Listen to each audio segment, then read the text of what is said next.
The bike lane along Bacoor Boulevard in Cavite is now open.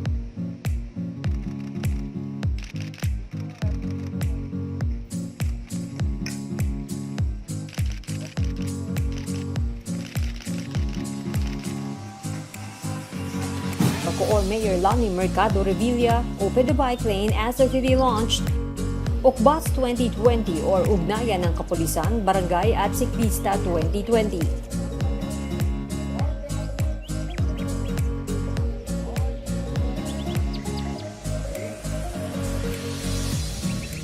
The Lady Mayor also launched a new project, Bike with a Heart, Gingat Bisikleta para sa mga manggagawang Bacooreño. Nung pumasok po ang pandemya, isang malaking problema o suliranin ang transportasyon sa lahat ng lugar, buong Pilipinas at buong mundo.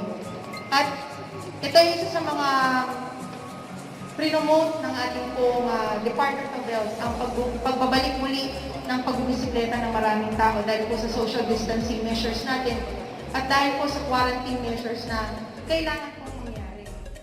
She gave away 165 bikes to frontliners in Bacoor. Among them are nurses, health workers, fast food crew, and construction workers.